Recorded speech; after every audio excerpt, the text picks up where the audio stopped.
साथियों, आप सबका स्वागत है हमारे YouTube चैनल सन पॉइंट क्लासेस में। साथियों, हमेशा की तरह आज एक नया वीडियो आपके सामने लेकर उपस्थित हुआ हूँ। साथियों, वो नया वीडियो है इंडियन पोस्ट ऑफिस, जिसमें GDS की वैकेंसी निकली हुई है। साथियों, ग्रामीण डाक सेवा 2025, जिसमें टोटल पोस्ट है जो साथियों 21,413 पोस्ट है और ये ओपनिंग स्टार्ट हो गया है। और इसके जो क्वालिफिकेशन की बात करें साथियों, तो वह 10th पास जो है वो वैकेंसी को फिलअप कर सकते हैं। लास्ट डेट है इसका 3 मार्च 2025 इसका लास्ट डेट है और ओपनिंग स्टार्ट हो गया 10 फरवरी 2025। साथियों, अगर यदि आपने मेरे चैनल को यूट्यूब चैनल को सब्सक्राइब नहीं किया तो सब्सक्राइब कर दीजिए और बेल आइकन लगा दीजिए ताकि आपको नोटिफिकेशन हमेशा मिल जाए। चलिए चलिए साथियों, आपको इस वैकेंसी के विषय में डिटेल्स में बात करते हैं। पीडीएफ के माध्यम से आपको बताते हैं कि कब इसका लास्ट डेट है, क्या क्या इसके भरने के प्रोसेस है, कहाँ विजिट करना है। आइए साथियों, नहीं देर नहीं करते हैं साथियों। ये आपका देखिए वैकेंसी है ग्रामीण गवर्नमेंट ऑफ इंडिया का, मिनिस्ट्री ऑफ कम्युनिकेशन का। इसलिए निकला है आपका डेट 7 फरवरी 2025 का नोटिफिकेशन जारी हुआ है डाक सेवा का। ठीक है साथियों, नोटिफिकेशन है, ये देखिए नोटिफिकेशन है आपका ग्रामीण डाक सेवा SGDS ऑनलाइन इंगेजमेंट। ये है आपका वैकेंसी है साथियों।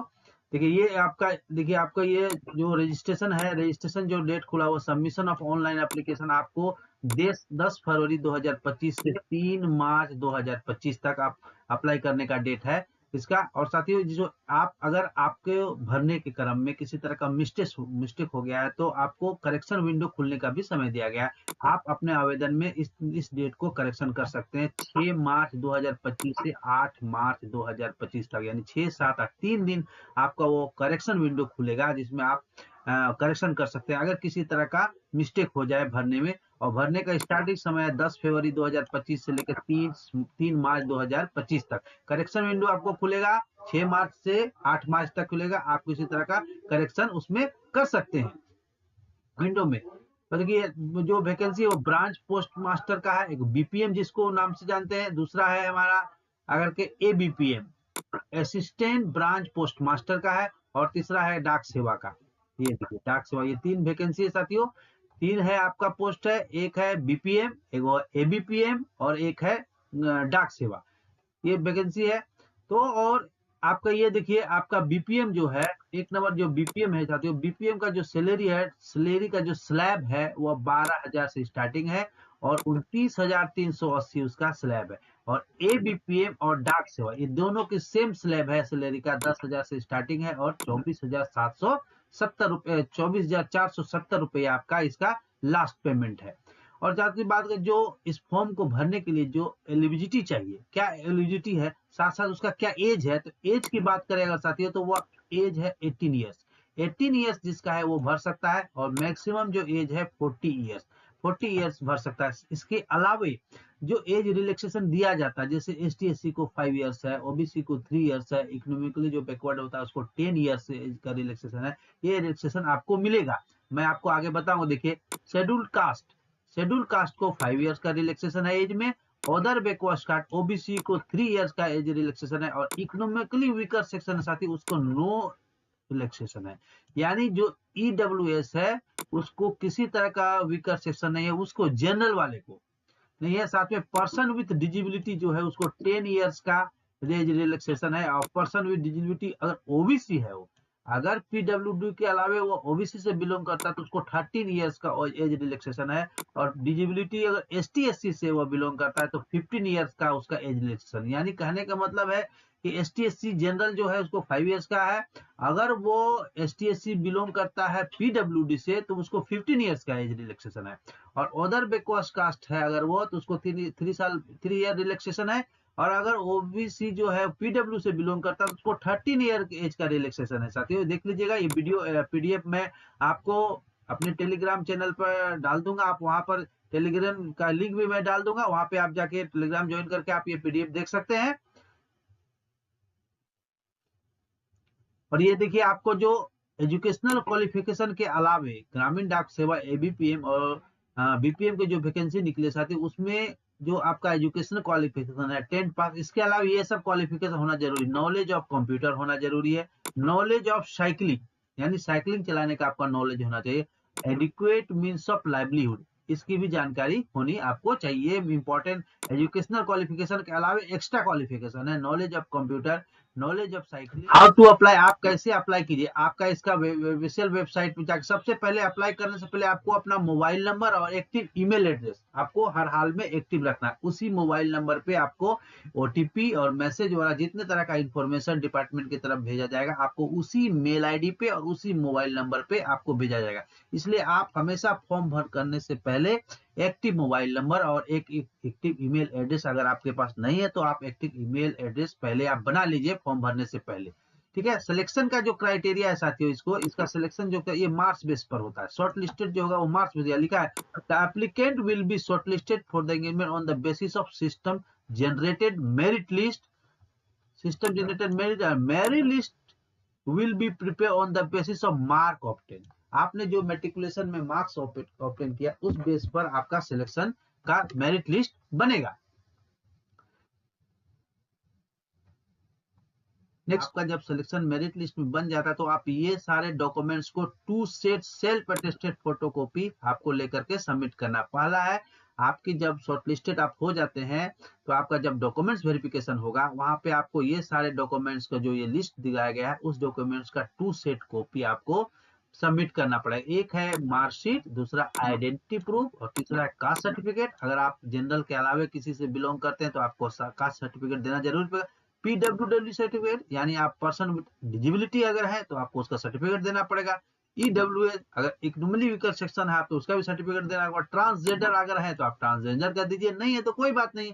डेट ऑफ बर्थ सर्टिफिकेट सबके लिए मस्ट है, ये देना पड़ेगा। और मेडिकल सर्टिफिकेट, अगर किसी तरह का आपका जो ये पर्सन विद डिजिबिलिटी होता है उसका मेडिकल सर्टिफिकेट।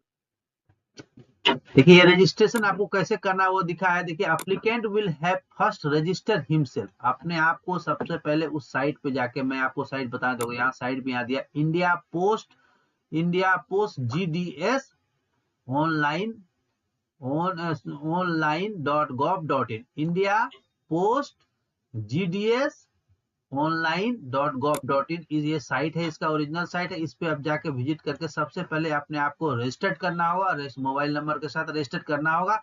अगर आपके तरफ for registration on the portal applicant must they have their own active email address and mobile number. जब आप रजिस्ट्रेशन कीजिएगा तो आपका अपना मोबाइल नंबर और एक्टिव ईमेल एड्रेस होना जरूरी है।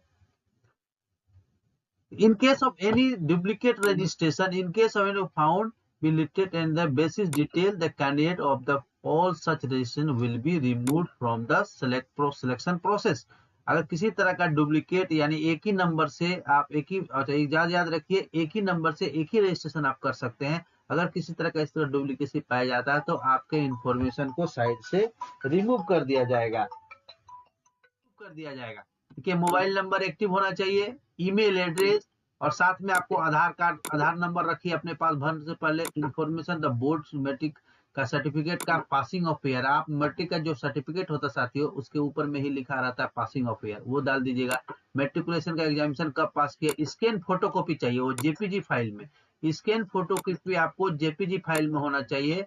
फोटो को स्कैन फोटो होना चाहिए, फोटो का स्कैन क्या होना चाहिए, मैं आपको फोटोकॉपी बता दिया। फोटो होना चाहिए स्कैन किया हुआ, वो भी जेपीजी फाइल में, और उसकी जो साइज होगा साथी वो 50 केजी से नहीं होना चाहिए। और स्कैन सिग्नेचर लगेगा वो जेपीजी फाइल में भी होना चाहिए, वो 20 केजी का। आप व्हाइट पेपर पे सिग्नेचर कर लीजिएगा और स्कैन कर लीजिएगा, जिसकी साइज 20 केबी होना चाहिए। और फोटो जो आप डालिएगा वह फोटो आपका रिसेंट होना चाहिए और बैकग्राउंड व्हाइट होना चाहिए और किसी तरह का स्पेक्टिकल और चश्मा पहना हुआ नहीं होना चाहिए। अगर आप चश्मा पहनते हैं तो आपके आई कंप्लीटली दिखना चाहिए, यानी फोटो में किसी तरह का रिफ्लेक्शन नहीं आना चाहिए। और कैप जो आप पहनिएगा वो बिल्कुल कैप नहीं पहन के फोटो खिंचाना, अदरवाइज आपके फोटो को रिजेक्ट कर दिया जाएगा।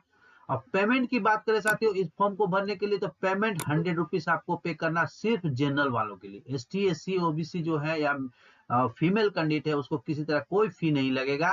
ठीक है, ओनली 100 रुपीज फी लगेगा। Only 100 is to be paid by the applicant for the all posted notice लगेगा। बाजू के ST SC को कोई फी इसमें लगने वाला नहीं है। ऑनलाइन एप्लीकेशन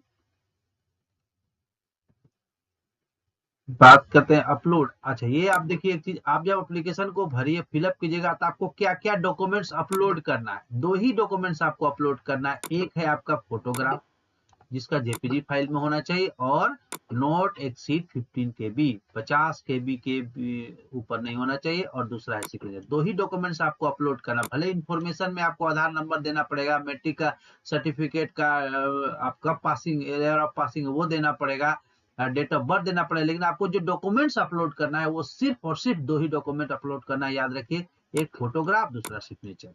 और सिग्नेचर 20 KB से अधिक नहीं होना चाहिए और फोटोग्राफ 50 KB से अधिक नहीं होना चाहिए।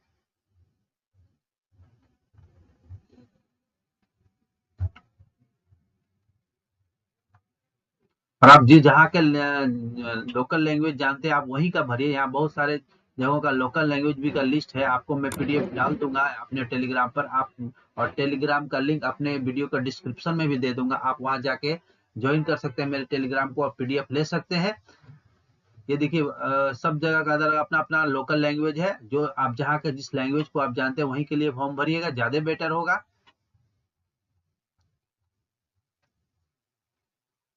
ये ST/SC सर्टिफिकेट बनाने का जब आपका हो जाएगा तब इसी फॉर्मेट में आपको देना पड़ेगा सर्टिफिकेट। ये इंपॉर्टेंट जानकारी थी साथियों, ग्रामीण डाक सेवा से इंडियन पोस्ट ऑफिस से जो वैकेंसी निकली है 21,413 का, ये इंपॉर्टेंट उस संबंध में जानकारी थी साथियों। अगर वीडियो आपको अच्छा लगा तो लाइक कीजिएगा, शेयर कीजिएगा और कमेंट जरूर कीजिए और अपने बेल आइकन को जरूर दबा दीजिएगा। मैं पुनः फिर से नेक्स्ट वीडियो लाता रहता हूँ और अपने मेरे प्लेलिस्ट में नोटिफिकेशन संबंधित वीडियो उपलब्ध है, आप वहां जाके विजिट करके दे सकते हैं। आप सबका दिन शुभ।